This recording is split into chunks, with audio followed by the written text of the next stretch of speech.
Thank you, Ray. Please sit down, sit down. Let me, my opening remarks here is to thank the president for hosting us today, but I want to tell you a quick story. We were just back in the green room, and the president was talking to President Schuler and Jocelyn, and he said, "This is Labor's house." And how often do you hear that?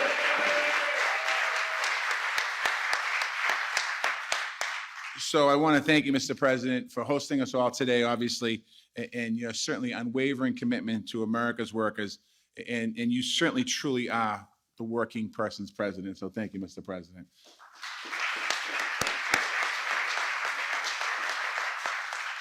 And I just want to thank you as well for the honor to lead with the Vice President, the White House Task Force on Worker Organizing and Empowerment.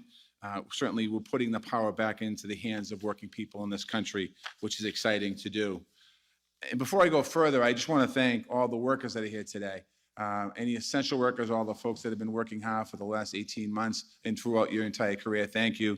I want to give a special shout out to Jocelyn, who's going to come up here in a few minutes and say a few words. I want to thank you, Jocelyn.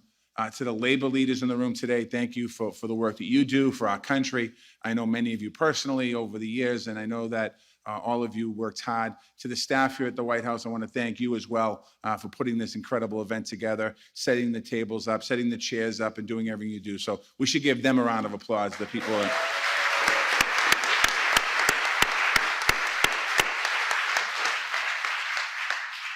Labor Day has certainly been special to me. I grew up in a labor household. My father was a laborer. I joined the laborers union. I followed my father into Laborers Local 223 in Boston.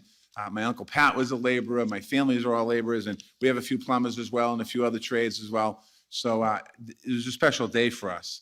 It was a day to celebrate our community. It was a day to celebrate the labor movement, the men and women who built what we have today, the 8-hour workday, the weekends, overtime, pace, the protections, all the things that the labor movement has brought this country. It's been amazing.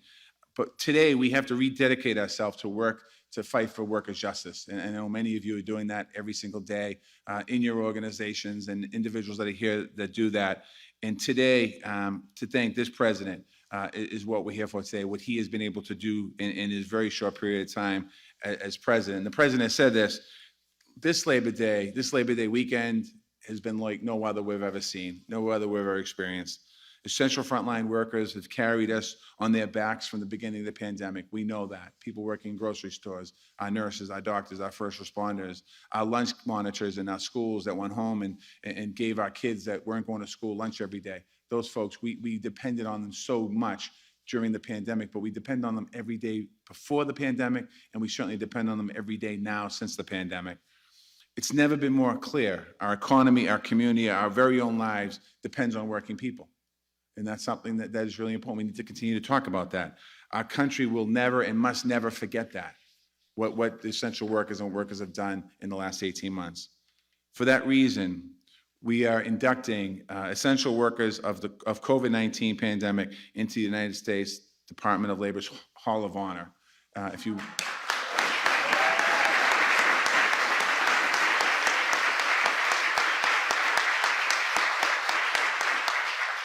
When we get beyond the pandemic, and many of you have been in the lobby of the Department of Labor. When we get beyond the pandemic, you have to come back in. You'll see legends on that wall. Legends like Cesar Chavez, legends like Mother Jones, legends like the 9/11 first responders that are on that wall. And everyone has a story behind what they've done for the labor movement or for working people in this country. People who changed the lives of workers and changed the way that we think about work that are on that wall. And that's quite honestly what we're doing with the essential workers. It's the kind of impact that essential workers have had over the past 18 months. They're no different than anyone on that wall. They made a special impact and continue to make a special impact every single day. And that's why we owe working people more than a debt of gratitude. We owe them our commitment to fight for good jobs, for better wages and safe working conditions every single day, for affordable child care and elder care, for job training, physical and mental health care, dignified retirements, things that we fight for every single day, freedom from harassment, discrimination, or exploitation, and the right to join a union if they want to join a union. They should have that right.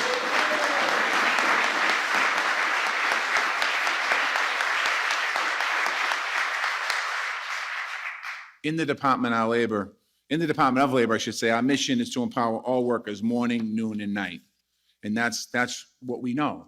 And that's why it's important for us to do that, because the president's plan would build back a workers' economy that rewards hard work, that rebuilds the middle class, that restores the American dream. We've all heard the president talk about that, whether it's in front of a TV camera, whether it's at a rally, whether it's in a private room in the Union Hall, or whether it's in the room next door here.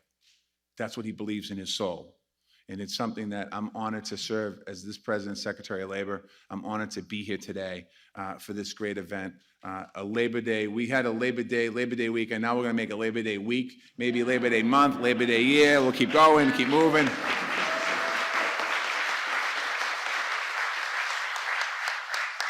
But I have the great honor to introduce a champion of workers and a good friend and a great labor leader, the new president of the AFL-CIO, Liz Shuler.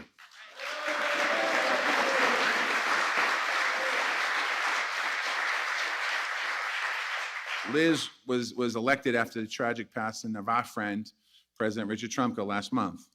It's a tough moment to step into the top position, but it's a critical moment in labor's history. There's no question about that. She's the right person for this job, and she's the right person to lead the labor movement. It's my honor to introduce the first woman ever to serve as the president of the AFL-CIO, Liz Shuler.